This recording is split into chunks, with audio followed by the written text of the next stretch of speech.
Good morning everyone, this is स्वधा पाठक from Akshara class. हम आपके सामने क्लास 10th की कबीर की साखी चैप्टर की व्याख्या देखेंगे। तो चलिए स्टार्ट करते हैं। ऐसी वाणी बोलिए मन का आपा खोई, अपना तन शीतल करे औरन को सुख होई। इस साखी के माध्यम से कबीरदास जी कहना चाहते हैं कि मीठी बोली बोलने का क्या महत्व है। कबीर कहते हैं कि हमें ऐसी वाणी बोलना चाहिए जिसमें हमारा अहंकार का त्याग हो जाए। ऐसी वाणी बोलिए मीन्स ऐसी आप वचन बोलिए, मन का आपा खोए मीन्स आपके मन का, आपा का मतलब होता है अहंकार, खत्म हो जाए। अपना तन शीतल करे औरन को सुख दे। आपका जो मन है, आपका जो तन है, शरीर है, वो तो शीतल करे ही, औरों को भी वो जो वचन है और वाणी है सुख दे।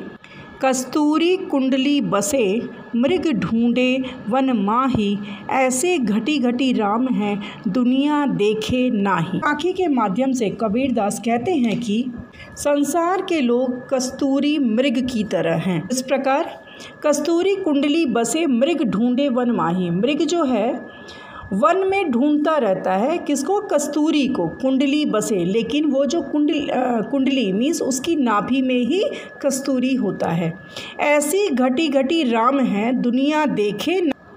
उसी प्रकार ईश्वर संसार के घटी घटी मीन्स कण कण में विद्यमान है, परंतु मनुष्य को नहीं दिखता।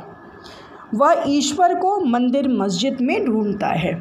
ऐसे घटी घटी राम है मीन्स घट घट कण कण में राम है, दुनिया देखी नहीं मीन्स दुनिया को वो नहीं दिखता है कि वो कण कण में है। वो उनको, भगवान को मंदिर मस्जिद में ढूंढता है।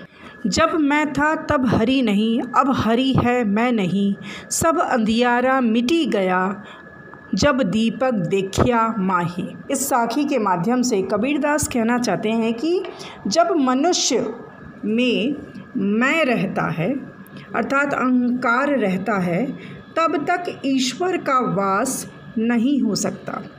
यहाँ कह रहा है जब मैं था तब हरि नहीं मीन्स ईश्वर नहीं रह सकता। अब हरि है मैं नहीं मीन्स जब मेरे में भक्ति आ गई है तो मैं नहीं रह गया हूँ, मुझ में अहंकार नहीं रह गया है। जिस प्रकार दीपक के जलते ही पूरा अंधकार मिट जाता है और प्रकाश फैल जाता है, उसी प्रकार भक्ति के मार्ग पर चलने से मनुष्य का अहंकार भी खत्म हो जाता है। सुखिया सब संसार है खाए अरु सोवे, दुखिया दास कबीर है जागे अरु रोवे। इस साखी में कबीरदास जी ने समाज के ऊपर व्यंग किया है। वे कहते हैं कि सारा संसार खाता है और सोता है और उन्हें किसी बात की चिंता नहीं रहती है, वह सिर्फ खाने और सोने से ही खुश हो जाते हैं। अब पहली लाइन को फिर से देखते हैं। सुखिया सब संसार है, सुखी है वो संसार के लोग, सुखी हैं, खाते हैं, खाए अरु सोए, खाते हैं और सोते हैं, उनको दुख नहीं है। दुखिया दास कबीर है, दुखी तो सिर्फ कबीर हैं। जागे अरु रोवे, जागते हैं, रात में जागते हैं और रोते हैं। वे क्यों रोते हैं? वे प्रभु को पाने की मार्ग आसान नहीं है, उनकी आराधना में लीन हो जाते हैं और इसी वजह से कभी जागते रहते हैं और रोते रहते हैं, क्योंकि उनका जो पथ है, उनका जो मार्ग है वो कठिन है, आसान नहीं।